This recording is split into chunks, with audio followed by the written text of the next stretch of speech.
Hi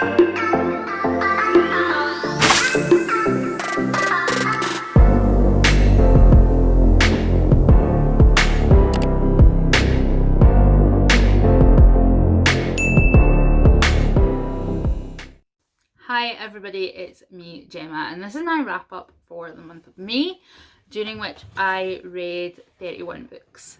I challenged myself to read 15 books in 15 days, and I did definitely achieve that, but I didn't read the books I said I was going to read. I read completely different ones. So in some ways it was a win, and in some ways it was a fail. But I read a lot this month, and I read a big variety of things between non-fiction, fiction, horror, sci-fi, loads of different stuff. So I started off the month by finishing Taste, the story of Britain through its cooking by Kate Colquhoun. It was really good. It went into a lot of detail. I would have preferred a bit more detail on the earlier end of the spectrum, like from sort of prehistory, Celtic and Roman.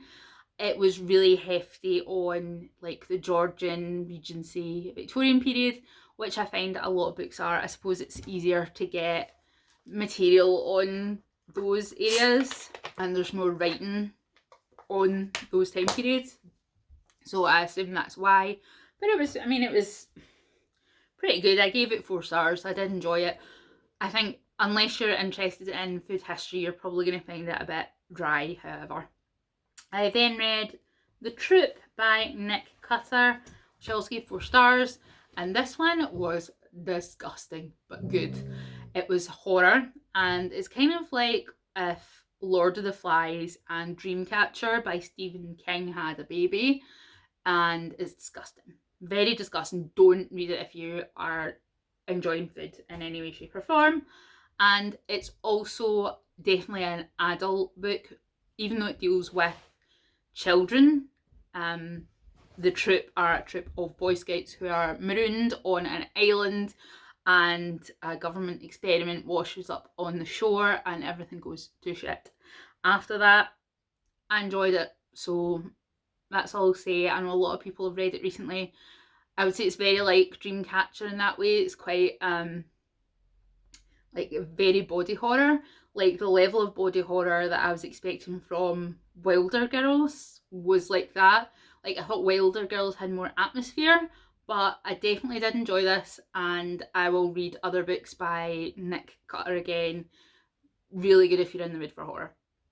Then I read Ice Masker by Tiana Warner, and I really enjoyed this as well. It's set in like an alternate world where mermaids are real and they're kind of evil at this point. And the main character is a girl who befriended a mermaid when she was young, and then obviously she got found out, and now she's on like a mission to kill loads of mermaids, because she thinks mermaids killed her brother and things like that. It was really good. Again, recommended to me by Boston Reads Books. I highly recommend watching her videos on sapphic books and authors and stuff, because I have picked up so many good books from her, and I thoroughly recommend this one. I gave it 4 stars. I thought it had a really great premise, and it was pretty well written as well. So yeah, I recommend that. And next I read Tunnel of Bones by Victoria Schwab, and this is a sequel to City of Ghosts, except this one is set in Paris, and the main character runs into some problems in the Paris catacombs. I really enjoyed it. I thought it really used the location well, and definitely a really good middle grade for like an older kid if you're looking for something spooky along the sort of like Goosebumps level of scary, but much better written than Goosebumps, to be fair.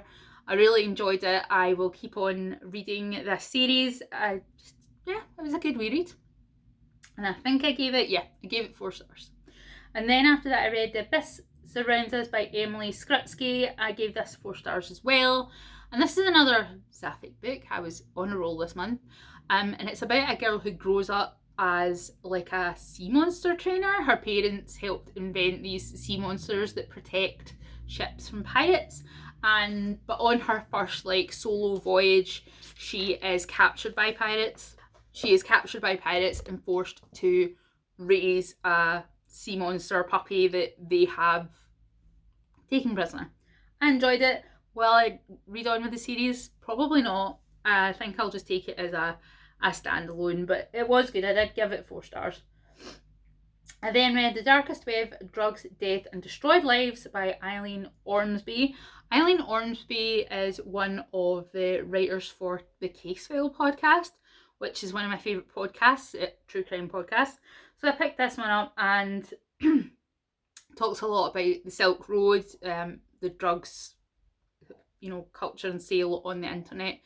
Also goes into quite a bit of detail about like hired hitmen through the internet, and also unfortunately child pornography and things like that. So if you're sensitive to that kind of stuff, I wouldn't maybe read it, but I found it quite fascinating. And certainly Eileen Ormsby is really good at covering cybercrime. I'm going to pick up her other book, which is just Silk Road, I think it's called.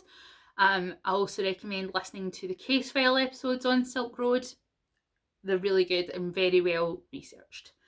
So after that, I read To Kill and Kill Again, the true story of, I think it's Wayne Williams. Let me check. Sorry, Wayne Nance. They've all got very similar names. So the story of Wayne Nance, and it was okay. A lot of it with Wayne Nance is like speculation, but he was caught trying to actually murder people. That's how he wasn't actually caught because he was killed. So I mean, it was decent. It was a fairly decent true crime story. Was it the best? No, but it was fairly decently written. So we got that one. And then I read Psycho.com, Serial Killers on the Internet, also by Eileen Ormsby. Really enjoyed this one. I gave it 3 stars. It's basically 3 expanded like Casefile notes. So if you like that sort of thing, you'll probably like this. Gave it a solid 3 stars. And then I read Every Heart a Doorway by Sean Maguire, finally, and I gave it 5 stars. I loved it. I wasn't expecting to love it so much, but I really did, and I think it's one of the most original premises that I've come across. It also perfectly slots in between, I think, like adult and YA, like older teenagers would enjoy it and adults enjoy it as well. I was really keen on the main character of Nancy, and I loved all the side characters, and then obviously later on Sean Maguire goes into detail about their worlds and stuff. It's about basically children who've been to portal worlds like Narnia or Goblin Markets, and they've returned or been sent back, and they have a hard time coping with our world again, and they are taken in by a school, Eleanor West School for Wayward Children, and they can be with other people who know how they feel. Just really good. I thoroughly recommend it. I absolutely loved it. And then I read The Demonic by Lee Mitford, and to be honest, I'm already forgetting what it was about. It was a horror. It was like a forgettable mid-budget horror film, but in book form. Basically, a family go back to a house that the wife's inherited from her dad. Her dad was horribly abusive, and there's a presence living in the outhouse that starts to take over the dad. I didn't really find it super scary. Some of the characters were a little bit annoying. I gave it 3 stars. It was just pretty solid. I think it's even like 2 hours to read. And then another horror book I read was Slash by Hunter Shea, and I gave it 2 stars. The reason for that being the ending was such tripe. Absolute cat. I mean, other people might like it, but spoilers here for this book. It starts off like a really tight, like slasher thriller, and the first like third of the book, I was really into it, and I was kind of scared as well because there's this abandoned hotel and there was a massacre, and you think, oh, it's gonna be good. But spoiler alert, the killer is a zombie Nazi golem. It's not even a well done zombie Nazi golem. It's just bad. So I do not recommend. After that, what did we read? The Royal We read Midnight in Chernobyl, Untold Story of the World's Biggest Nuclear Disaster. This one was, I mean, it was hard going in spots because obviously it is a really terrible disaster. People died, people lost their family, people lost where they lived, they lost a way of life. The surrounding areas now nuclear for like thousands of years. So it covered the disaster from the actual design and build of the RBMK reactors right up to the investigations at the end. And if you watched the Chernobyl miniseries on HBO or Sky, it is really good, and it goes into a lot more detail about people like Boris Sherbina and Valery Legasov, and just mainly how they were trying to do the liquidation of Chernobyl. And what I didn't realise was the other reactors at Chernobyl were in use up until the year 2000. They didn't shut the whole plant until the year 2000. Like, literally, there were people working next to reactor 4, like in its big sarcophagus, nuclear, fizzing away. I could not do that. I would be so paranoid. But yeah, the liquidators were there and people worked there till the year 2000, which I did not know. So after that, I then read Head Full of Ghosts by Paul Tremblay, and this one started off really interesting to me. And it was about a family whose daughter was supposedly possessed, and the family take part in a TV show, a reality TV show about the daughter being possessed. And it's told mainly from the point of view of the younger sister of the girl and how it affected her and things like that. But again, I really didn't like the ending. I gave it 3 stars because I thought it was really well written, but I did not like the ending at all. And yeah, I just don't think Paul Tremblay and I are going to get along. I read one of his other ones and I think I gave it like 2 stars. Just not for me. Then I read Deathless by Catherine M. Valenti. I really did enjoy it. Gave it 4 stars. Maria, girl's name Maria Morvena, and she ends up being married to the Tsar of Life, and it's all interwoven with Russian folklore and the sort of communist revolution and the war. And you see the change in St. Petersburg to Petrograd to Leningrad, and then back again. It was really, really interesting, and I think was really good from the point of view it described how normal Russian people were living, at that point. And also the writing was just really beautiful. I think if you liked like Daughter of Smoking Bone or the other one, Strange the Dreamer, like who's the author, I can't remember the name of, sorry. If you liked those, I think you would really like this, and it was really inspiring me to sort of look into Russian folklore a little bit more. Definitely enjoyed it. And then I read The Shadows Between Us by Trisha Levenseller, and this was a Slytherin kind of romance. A girl who I really liked the fact that she slept around a lot, to be honest, like, and she was just like, yeah, shagged loads of guys, I love it, whatever. And she basically persuades her father to let her try and seduce the Shadow King, like no one can touch him, no one's got anywhere near him. And of course she catches his eye by playing it cool, and the whole story is she is basically trying to seduce him, make him fall in love with her, and then she plans to kill him. Does she? You'll need to read it to find out, but I thoroughly enjoyed it. Both the main characters were baddies. Really, they would be baddies in any other book, but I really enjoyed it, and I think if you liked the sort of villain romance but wanted the villain to win, you'll like this. And then I read, let me see, The Indifferent Stars Above the Harrowing Saga of the Donner Party.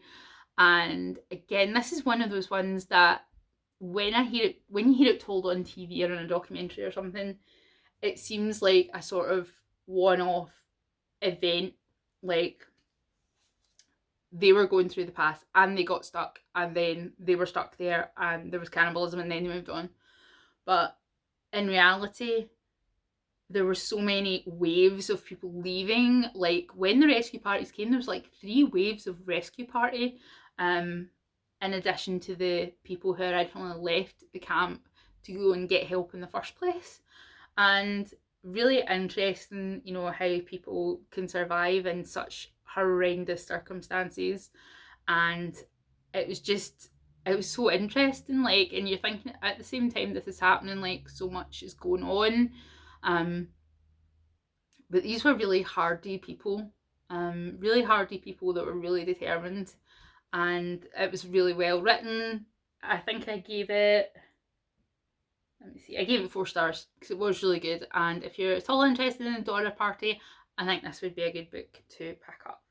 And then I continued on with the We Were Children series, which I have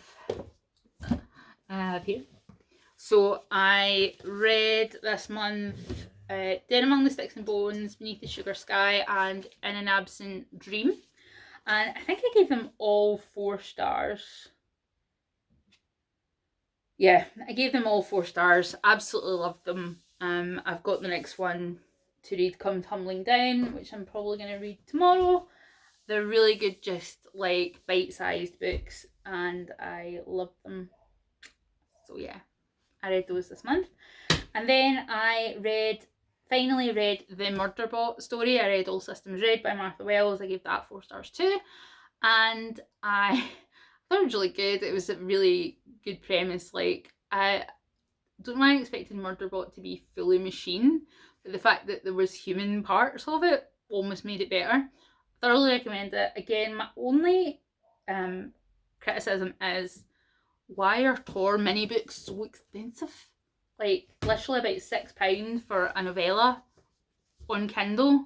I was just like, I'll need to wait till next month to read the rest of those because it's too expensive.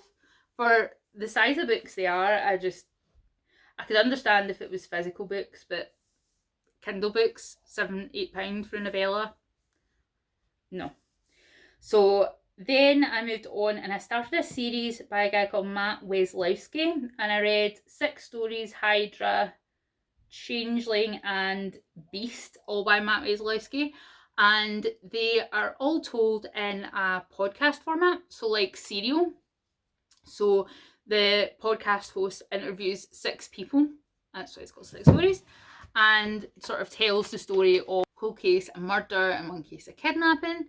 And there's always a sort of like little supernatural twist. Like, they're not ghost stories, but there is like a supernatural flair to them. Like, they all turn, no, I'm not going to spoil them. I'm not going to spoil them because I think you should read them. I think if you like Serial and stuff, you will like these, and they're fairly cheap on Amazon.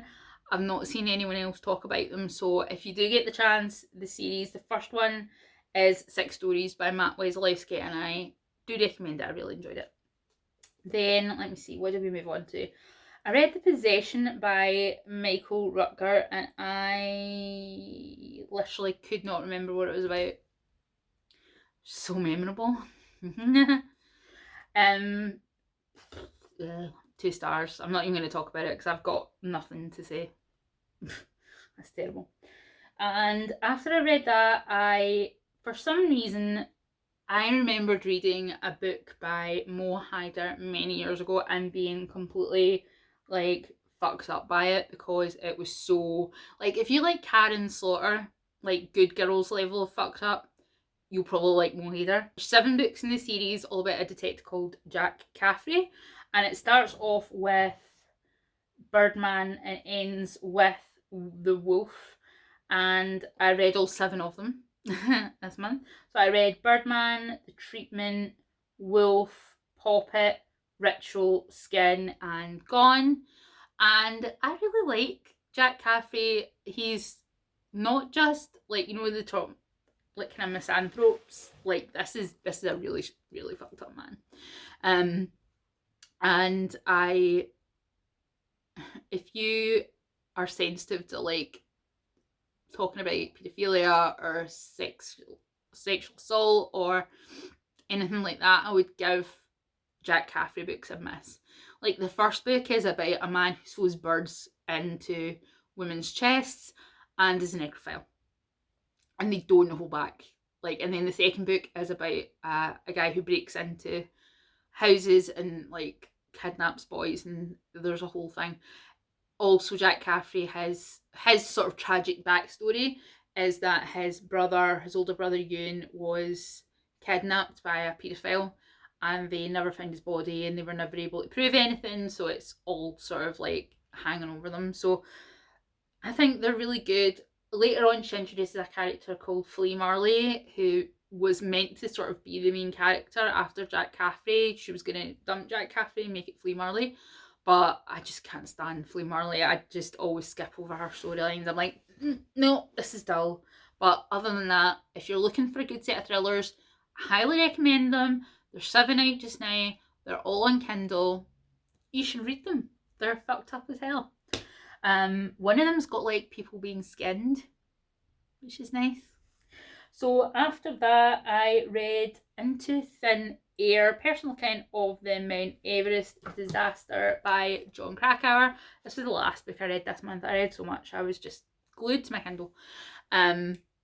Good. Like, I didn't really know anything about Everest and stuff. I had watched Caitlin Dossie's video on the Death Zone and about the bodies on Everest, but hearing someone talk about it and about just how difficult it is to get to the summit and how hard it is on your body, and yeah, you wouldn't catch me having a go at it. I'll put it that way. Like, even if it was guaranteed that I would survive, I wouldn't do it because I'm not mental. Well, I am, but not in that way. So I read a shit ton this month. Last month I'm probably going to read a shit ton again this month. I've got lots of stuff to read, and I also get the BookBub email, which is really good at giving you like ebook bargains. So I use that all the time.